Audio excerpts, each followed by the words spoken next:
Сәлем, ақылы һәм зирәк кыздар, егетләр. Хәерле көн, телевизор караучылар. Эфирда һеҙҙе яратҡан Тау-Тау хәбәр тапшырыуы. Тимәк, киләһе 13 минут файҙалы ла күңелле лә үтәсәк. Бүген студияла һеҙҙең Данил Галимов Һәм Гөлгөнә Баһаутдинова. Шишәмбе көн ниндәй сюжеттар менән ҡыуандырыр икән? Анонс менән танышып китәйек.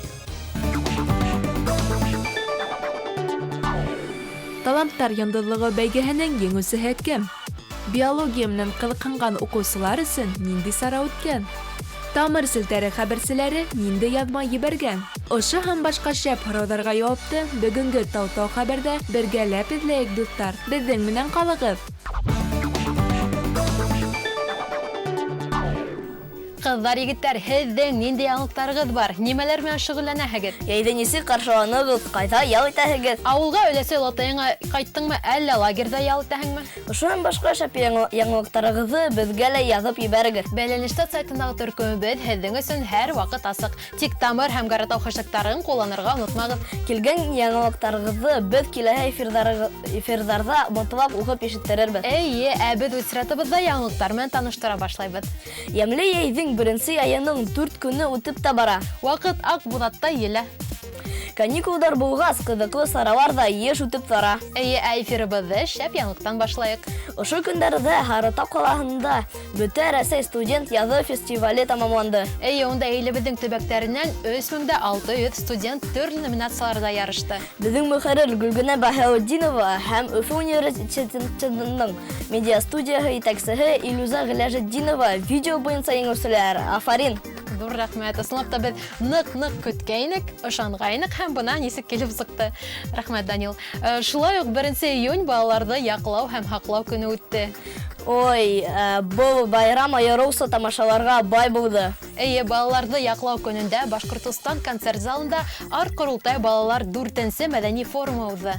Унда республикабыҙҙың төрлө райондарынан бик күп ҡыҙҙар һәм егеттәр йыйылды. Форумда мауыҡтырғыс оҫталыҡ дәрестәре, уйындар, тәжрибә менән бүлешеү булды һәм, әлбиттә, Тамыр телеканалының асыҡ студияһы ла эшләне. Бар сырҙарҙы лә асып тормайыҡ. Беҙҙекеләр махсус репортаж әҙерләй бит. Эйе шул. Беҙ киләһе эфирҙарҙа һеҙгә форумдан махсус сюжет та күрһәтербеҙ. Әлегә беренсе яҙмабыҙҙы ҡарайыҡ. Фатима Сынбулатоваға һүҙ. Ниһайәт, йыл буйы күҙәтеп барған таланттар йондоҙлоғо бәйгеһенең бүләкләү тантанаһына йыйылдыҡ. Еңеүселәр рәтендә кемдәр баҫып торор икән? Йәйҙең тәүге көнөндә Башҡортостан дәүләт концерт залында 13-нсе асыҡ ижад бәйгеһенең бүләкләү тантанаһы һәм гала концерты уҙҙы. Сара республикабыҙҙың төрлө ҡала һәм райондарҙан һәләтле ҡыҙҙар-малайҙарҙы йәнә бергә йыйҙы.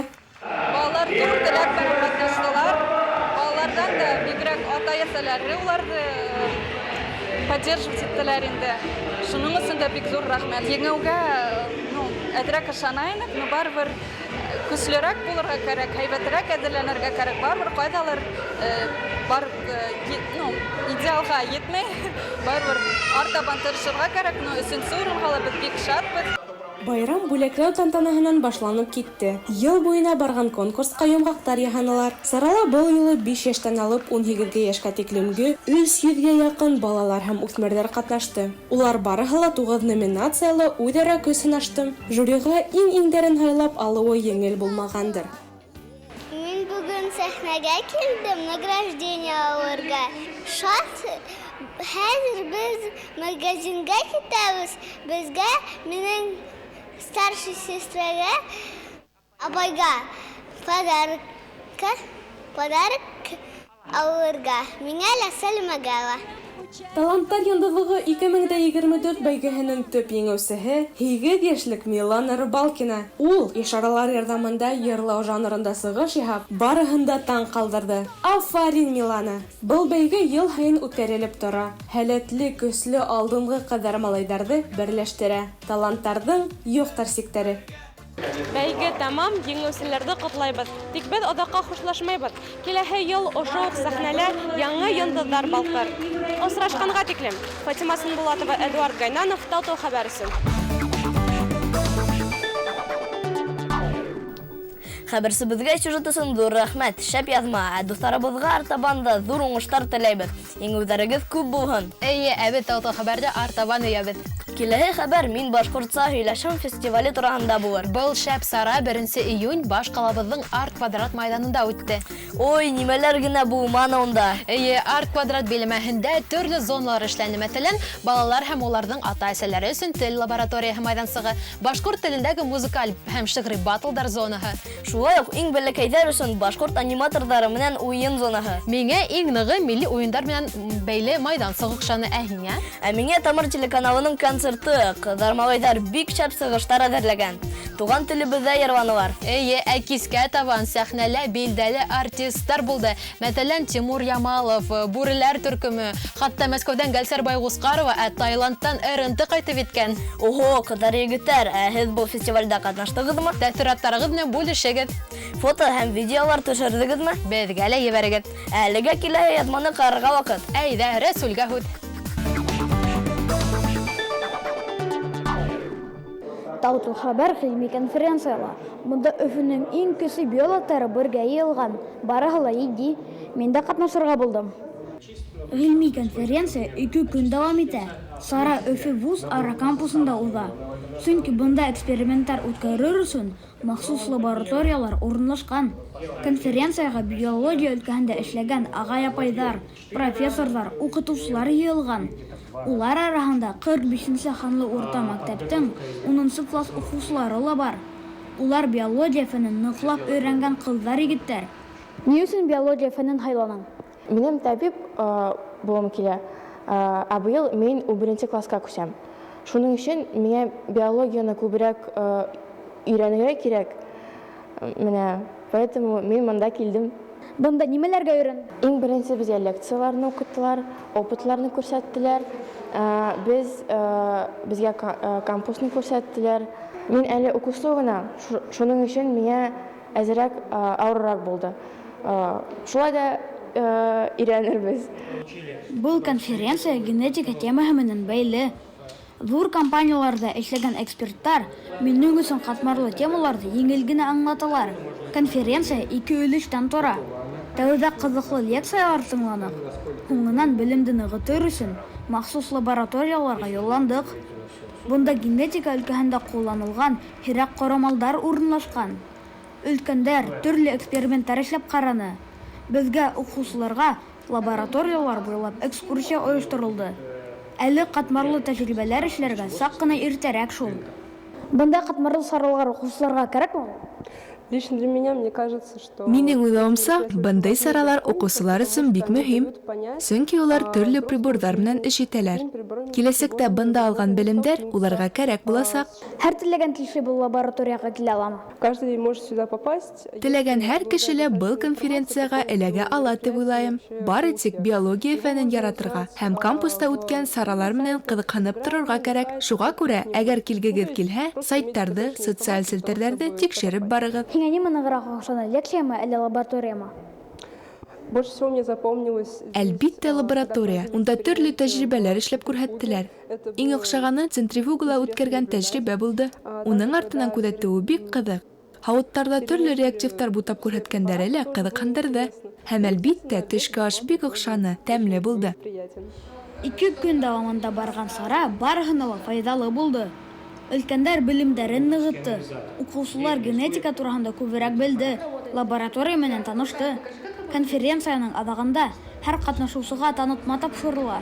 Әлдә генә килгәнмен. Бындай ҡыҙыҡлы лекцияны тағы ҡайҙа тыңлар инем? Экскурсия ойошторған, лекция үткәргән ағай-апайҙарға ҙур рәхмәт. Йәш ғалимдарға уңыштар теләйек. Бәлки бында алған белемдәргә таянып, киләсәктә мин дә берәй проект уйлап сығарырмын әле. Рәсүл Йығматов, Исмаил Ҡолаҡаев, Талтау хәбәр өсөн. Бик матур сюжет килеп сыккан, кызыклы экскурсия. Рәсүлгә ҙур рәхмәт. Ә без яңалыктар тауын артабан иябез. Яй башланып кына тора, ә саралар бик күп. Әйе, дусларыбыз өсөн яй башыннан ук төрле байрамдар оештырыла. Киләһе яңылык Хәйбулла яктарынан. Ул якта ниндәй хәбәрдар бар? Акъярдың Төньяк Көнсыгыш паркында бик матур байрам үткән. Уны балалар китапханаһы хеҙмәткәрҙәре оештырған. Унда балалар велосипедта ярышкан. Ярышка балалар гына түгел, хатта ата-әсәләре лә ҡушылған, сөнки байрам ғаилә йылына арналған. Дусларыбызга афарин. Әйткәндәй, беҙҙә лә Өфөлә лә 1000 велосипедсы көне үтте. Өфөнөң ҡала советы туҡталышынан Торатау конгресс һалына тиклем велосипедсылар 9 километр юл үтеп килде. Велосипедта йөрөргә яратыусылар өсөн байрамда төрлө уйындар, конкурстар оештырылды. Спорт һөйөүсе дуҫтарыбыҙҙы ысын күңелдән ҡотлайбыҙ. Ә хәҙер сюжетты ла ҡарайыҡ. Дыуандарға һүҙ. Сәләм, дуҫтар, һеҙ йәйге каникулығыҙҙы нисек үткәрәһегеҙ? Ә без классыбыҙ менән туған төйәгебеҙҙең тәбиғәтен өйрәнеүҙән башланыҡ. Уҡыуҙар тамамланғас та, беҙ 7-нче Б класс уҡыусылары Дыуан районы Вознесенка һәм Тәфтүбә ауылына юл тоттоҡ. Экскурсиябыҙҙы Вознесенка ауылындағы Таштар музейынан башланыҡ. Был музейҙың хужаһы геолог-коллекционер Сергей Николаевич Сирота. Төрлө яҡтарҙан килгән ҡунаҡтарға экскурсияны бушҡа үткәрә. Ул таштар менән 8-10 йәштән ҡыҙыҡһына. Уның бала сағыдан баста үтә. Этот музей начал создаваться еще в юном возрасте, когда я жил в Донбассе, конкретно в городе Донецке. А потом уже, когда я закончил Миасский геолого-разведочный техникум, а после Свердловского института получил специальность геофизика, то я начал ездить по всей нашей стране, собирать камни, и так получился этот музей. А какой самый древний камень? Самый древний камень называется израндит. Он найден на горе Карандаш. Его возраст составляет 4 миллиарда 200 миллионов лет. Бүгінгі көндә уның коллекцияһында 10 меңдән ашу таштар экземпляры бар. Таштарҙың ниндәй генә төрө юҡ. Донъяла һирәк осрай торған таштарҙы күрергә була. Һиңә бөгөн ниндәй таш оҡшаны? Миңә бөгөн обсидиан ташы оҡшаны. Сөнки мин аны уйынымда ғына күргәйнем. Менә хәҙер ошо музейға килеп, шу ташты тотоп ҡараным һәм күрҙем. Ә һиңә? Ә миңә мамонттың теше оҡшаны. Ул бигерәк тә ҙур һәм борғонан табылған. Был музей тураһында нимә әйтер инең? Бөгөнгө музей миңә бик оҡшаны. Мында төрлө таштар бар. Мин ысын алмазды күрҙем. Ошо музейға апарған өсөн етәкселәребеҙгә рәхмәт. Ә хәҙер без Оло Тәфтүбә Шихан тауына менәбеҙ. Әйҙәгеҙ! Был уникаль геологик объект 1960 йылдан тәбиғәт ҡомартҡыһы тип һанала. Тауҙың бейеклеге 404 метрға яҡын. 230 миллион элек был тау мәрйен рифы булған. Дөрөҫөн әйткәндә, менә беҙ үҙебеҙ ҙә, уҡыусылар ҙа Дыуан районының тәбиғәтен белмәйбеҙ. Һәм беҙ менә ошо тәбиғәтте өйрәтеү маҡсатында балаларҙы бөгөн Оло Тәфтүбә ауылындағы Шихан тауына алып килдек. Был Шихан тауы Стәрлетамаҡ ҡалаһындағы Шихан тауҙары системаһына ҡарай. Туған тәбиғәтебеҙҙе өйрәнеү, тирә-яҡты яҡшы белеү һәр беребеҙҙең изге бурысы. Тәбиғәтебеҙҙе өйрәнәйек, һаҡсыл ҡараш булдырайыҡ. Тау-тау хәбәр өсөн Аслыева Айгүзәл Һәм Мажитов Ренат.